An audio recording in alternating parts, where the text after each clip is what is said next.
Hello everyone, welcome to Graveyard Ghosts. Today I'm in one of the lesser traveled areas of the Smoky Mountains called the Greenbrier. More locals than out-of-staters know about this particular area, but it's very nice as there's a creek that runs all the way along the trail, and there's also a hidden cemetery, plus a nice homestead with a barn and a cabin structure on it. Today I'm going to show you the cemetery, so let's get started. And by the way, this is called the Porter's Creek Trail, if you ever want to come out on it. You can see over to the side here a little creek that flows into the big one. Actually walking over a little bridge here to get to our destination, which is just up here around the corner. And I call this a hidden cemetery because there is no marker for it, no sign for it. You just travel on your own to find it. Luckily, the leaves have fallen mostly right now, and you can see a grave marker from the side, and that's how I easily spot it when I'm coming up here right now. Most people will tell you that there are 3 steps. Look for 3 steps, but I can tell you the steps are primitive. Right now it looks like a ditch that the rainwater goes down. There's really no stones or anything, so as far as calling it, look for 3 steps and you're there, I don't think you'll ever find it. The best thing I can tell you is that once you go over that bridge, it's just a little walk, less than 2 minutes, and you'll find an opening even in the springtime, and that's how you get up. Now here's what they call 3 steps.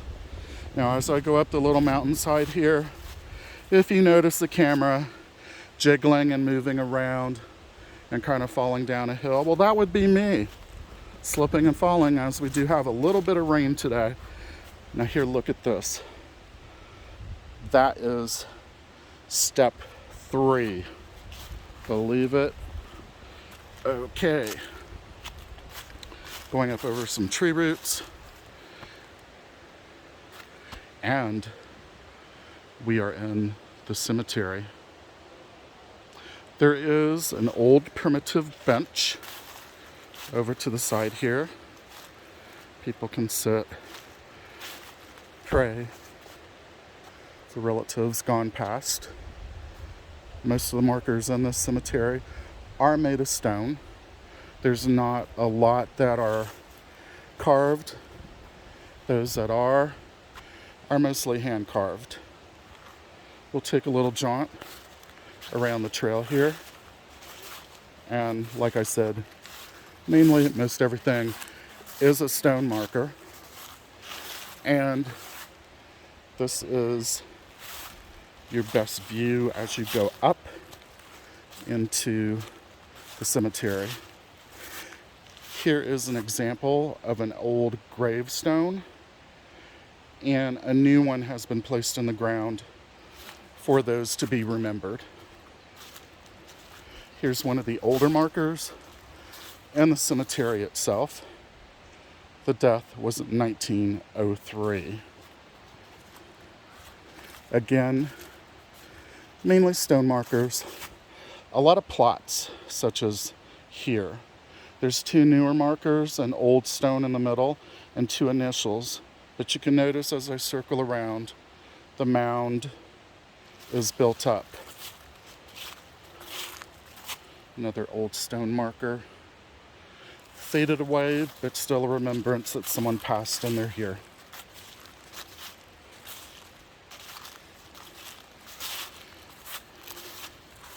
Now here we have an example of coins on top. You'll find that a lot in the mountains. It is a sign usually for military, but a lot of times I think they put it here for to show they visited and they didn't have anything else to put on the tombstone.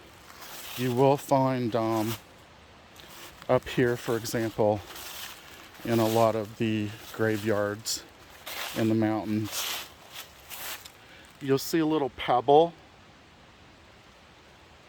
A little pebble, a lot of people feel, is a way of showing they visited and remembrance.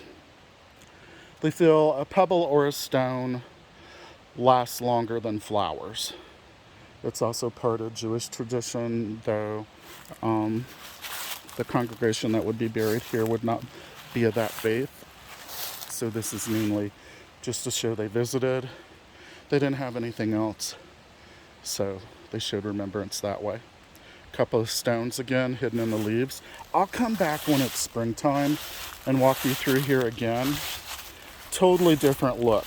You can see a little bit here, but back in this trail area, there is the most beautiful green moss.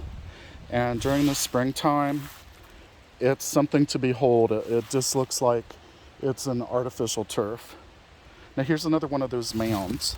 Hard to see with the leaves, but you can see the moss mound piled up with the old marker in the back, and that again was the one with the pebble.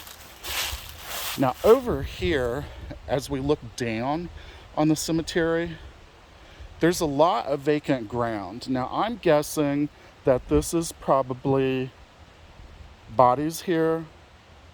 It's just that they're unknown and didn't have a marker. So they're probably just unmarked graves. Because as you get closer, you have all this empty area. And then all of a sudden, all by itself in this whole portion is one stone marker. Another little old one.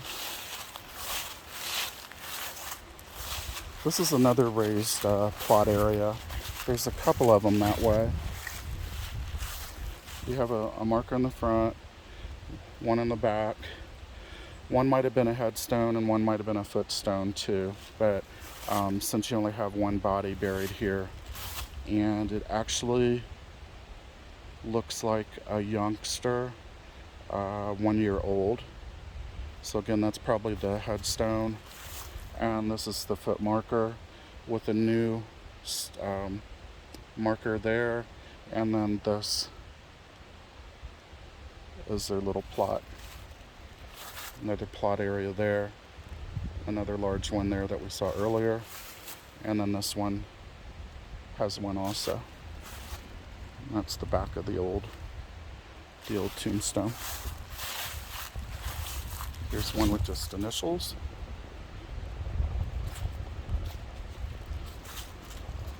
Initials again, and an old little marker with a new marker in front. And then you can see just down, look in the middle of these two trees and just down in front, that's the trail. So this is just right off of the trail, but like I said, even with all the leaves gone, you really can't even tell that this is here. So once again, the hidden cemetery on the Porters Creek Trail. Well, I hope you enjoyed looking at this one. And until next time, take care. Thank you.